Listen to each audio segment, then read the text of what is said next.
Hello, welcome to another episode of New Gameplay. Today, I'm your host, Jeff Cork. Joined today, finally, we got him in the room, Leo Vader. Found a nice hole in the schedule. I'm ready to talk. Finally, I'm very excited to get your perspective on games and new ones and their associated gameplay. We also have Javy Gwaltney. Hey everyone, what's kicking? Oh, I don't know. What is kicking? What are we being kicked with? What is this is called Crossing Souls. It's an indie game that was kickstarted about 3 years ago by Italian developers called Fourattic. Aha! And it's also published by Devolver. Like, you can just look at it and say, yep, that's a Devolver game. It's very pixelated, kind of in love with the retro aesthetic. And that's kind of why I was drawn to it. I kind of like these games, and this one is very obsessed with the 80s. You can hear like the John Williams sort of inspired track in the background. And this game goes all out. It's that sort of Stranger Things, setup. You have like 5 kids investigating strange occurrences that are happening in a small Californian town. And there's a lot, there's a lot of Stand By Me, a lot of 80s references. But beyond that, it gets pretty cool. They do cool things with it. It's not just like, oh, I'm watching an homage. Okay, that's an important thing. Because I would not be into that. But like, you switch between all the characters. Okay, walk me through the characters. We got Chris. We got Chris. He's sort of like, you know, that kid in high school who was never really a jock, but never really a nerd. He sort of like fit between the two. He's that guy. He has a bat. He's sort of like, he plays a lot like Link. He has a bat. We all knew that kid in high school. He's basically like Link in these older Zelda titles, like plays like him. You know, you have a sword, you can walk around. You have Matt, who's sort of the Ghostbusters wannabe nerd. He has a laser gun. Okay. And a jetpack. Oh. Then you have Charlie, who attacks people with her jump rope. But also has that card wannabe. Yeah, also has the tracer dash. Super cool. Then you have Big Joe. He hits hard, super hard. Has more health than anyone. Okay. And then you have Kevin. And at this point in the game, Kevin doesn't really do anything. He's the younger brother Just eating his boogers. of Chris. Yeah, like his attack is farting. Okay, cool. Eating boogers and popping balloons. Yeah, now this is turning into a pick and flick adventure. Yeah. Ooh. But each of the characters have unique abilities that help them like traverse the environment and solve puzzles. Like Chris is the only one who can, we'll come across them later, but climb vines for some reason. And Matt can go over, jumps that have more distance between the platforms. Charlie has her own traversal stuff too. Like, you have to use their abilities to solve puzzles, and you can split them you can switch between them on the fly. So it's super cool. Like in combat, you can create combos. Okay. Like, so you hit an enemy with like a bat. Here, we'll show it in a sec. And the setup here is you have a device. I don't want to go too much into it, but you come into the Stone of the Dead. It's an Egyptian artifact that Matt puts into one of those old cassette players because he's sort of the genius tinkerer of the group. And you can go between the land of the dead and the land of the living on the fly as well, too. Okay. And after this battle, I'll show that off a little bit. But you're basically fighting ghosts. It's sort of Earthboundy in that you fight not just like jocks and stuff, but also like actual weird monsters. Okay. But you're also fighting bullies, too. Like, it goes back and forth. But yeah. I'm good at this game, I promise. But we can do this.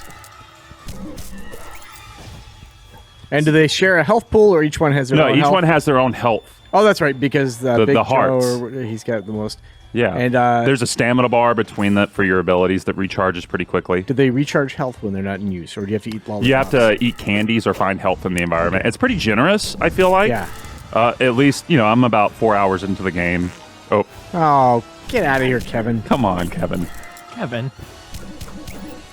So it seems like a big perk of switching is that the stamina refreshes. Like, that's a big reason of why you'd want to set up combos. Is that correct? I'm not sure if it... Hold on, let's see. I haven't actually... Hold on, let's... Yeah, it does so you would want to switch if your stamina decreases. Like, if you get down to near zero, it's probably a good idea to switch to someone. But it's also just like, if you have like a bunch of enemies in front of you who are about to attack you, and you only have like Chris, he's only really good with singular enemies. You might want to switch to Charlie, whose whip has a bigger reach. AoE. Yeah, but anyway, let's go back down here for a second, and I'll show you the Land of the Dead switch. It's actually super cool because it isn't just like, we're switching to have a JRPG, transition sort of battle thing. It's actually just something you can run around with, and it's super cool because you run into ghosts and stuff, like Civil War soldiers talking next to dinosaurs, and you can interact with them. Okay. They give you like little submissions, or is it mostly just kind of flavor? I've come across one mission, and it wasn't really a mission. It was like, actually, I might still have it. We might still be able to do it in this save. So let's go see. But also, there are things to collect that are sort of nostalgia driven. Like you can find a Ghostbusters VHS cover, and it's not Ghostbusters. Like it's clearly that logo, but it has its own synopsis that's pretty funny. That's like a mishmash of the Goonies and Ghostbusters. Okay. Yeah. Here's a little mission you can do. Oh, some Poltergeist there. Yeah. What are you doing here? So, like this is a Native American who was buried under this house, and like they're building a pool above his grave, and he's not happy about that. So your job is to like persuade the dad to not build the pool. Okay. That's a reference, Jeff Cork, to Poltergeist. Yeah. So, you just have sort of dialogue options. It's fun to see how that chair moved in Poltergeist. There's just a guy having a good time. That scene messed me up as a kid. No, it's still scary. I went back and watched it a couple of years ago. I was like, oh yeah, that scene. Even more than like the clown. Yeah. Like there's just something about how eerie and sudden it is. And so, it's not much. Yeah, mostly talk to this guy. But, there might be other quests, too, that are more... Like, I'm still fairly early on. Yeah. But it's really fun and charming, and I feel like I'm at the point where it's starting to live beyond these sort of Stranger Things, 80s homage cliche sort of stuff. Kevin's dog died before the beginning of the game, and since we have the power of the dead, to go to the Land of the Dead, he wants to see his dog. Okay. So that's what we're going to go do. Interesting. Can your characters die? I don't want to get into that. Spoiler. So that sounds like... I'm going to say yes, Leo. I don't know. Could be a firm no. There he is. Yay!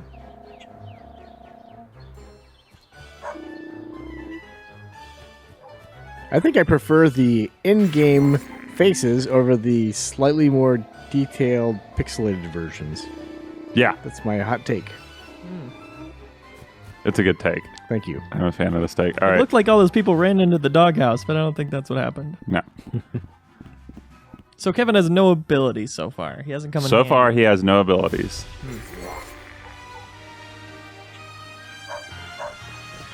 Now, have you gotten to a point in the game that you don't want to talk about where you see Kevin having some abilities? Yes. Okay. Kevin is not useless the entire game. He is useless right now. Okay. Wonderful. And it's a spoiler to further discuss what Kevin can do? Yeah. When he starts hitting the gym. Exactly. He gets buff. Yeah. Okay. So he's like Bigger Joe, basically? Yes. Okay. But also, another thing... Oh. If you don't have the Land of the Dead visual turned on, Okay. you can still see them, sort of, like in the front of the car, but you can't attack them. So Got it's it. usually... And it's not that big of a deal. You can just turn it on. It doesn't cost anything to turn it on. And energy or real money. No microtransactions, which is nice. Yeah. Another thing I really appreciate about this game is how detailed everything is. Like, we'll just go through the town in a second, but you'll see like little details in all the pixelated art that's super cool. And I think I just noticed right now, there's a Serious Sam shirt and a Ruiner shirt, which, Devolver published those games right there in the back. So that's a nice little touch. But like we passed by a theater and it just feels like a lived-in place in a way that a lot of games don't. As opposed to like, oh, here's stereotypical town. These cats show up everywhere. I'm pretty sure there's a cat menace going around. They're probably... Theater, is that a southern pronunciation? Yes. Interesting. The theater. Because we call it a flick house, right? A flick house. We still call it a Nickelodeon up here. But yeah, you can talk to ghosts too when you see them. And most of the time, it's not quests or anything. Yeah.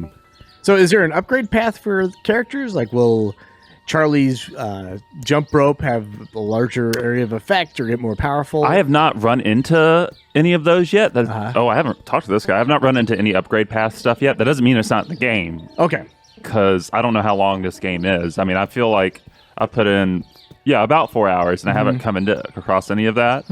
Long enough to figure out what Kevin's deal is. Yeah. Oh, interesting. Yeah. Who's this old coot? Yeah, he looks like an old coot. He's this Gravedigger. Yeah. Oh, the wrestler. The monster truck. Oh, I think that's what I was thinking of. Kevin is crying constantly. I mean, he's kind of the bratty little brother. I was the bratty little brother, and I was crying constantly, so I get it. Yeah. Is that a save point? Yeah, what's the little Yeah, symbol it's a save cartridge. Okay. Cartridge. I get it. It's like from a long time ago. Yeah, it's really weird because this game goes full in on the 80s nostalgia trip, and usually that annoys me because so many games are like, we're going to make this our thing. Right. But I feel like there's genuinely another level beneath this where it's not just like homage. Are you worried that there's a generation of indie developers who are not creating their own things so that future generations won't have anything to be nostalgic about? Yeah, unless they're for sure. like nostalgic for nostalgia.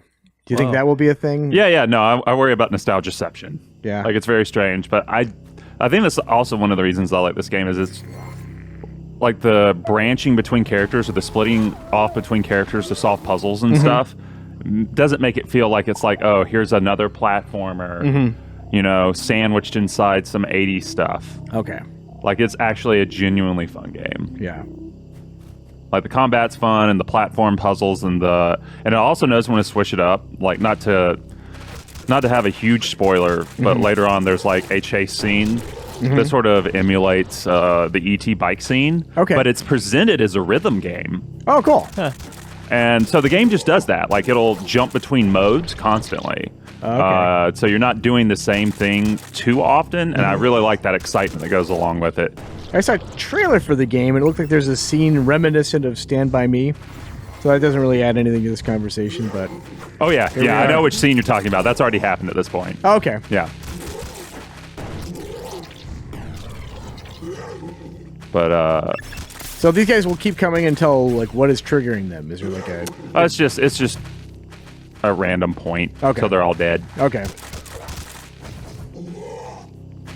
Who's your favorite Charlie. kid?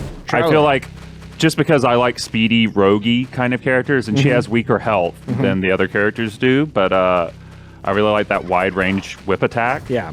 And her speed makes it real easy to get in there, do some heavy damage, and get out.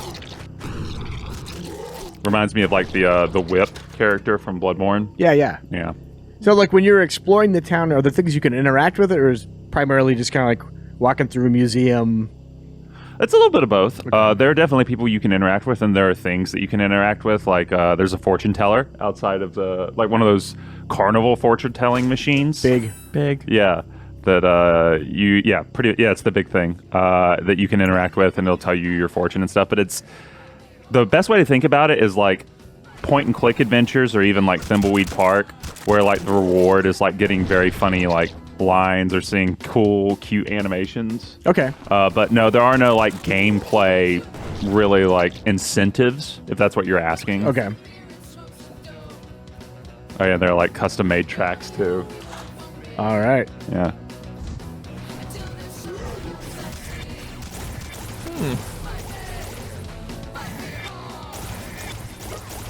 This is like some punk rock music. Yeah. Those dirty kids. Hanging out in the graveyard. Jeez.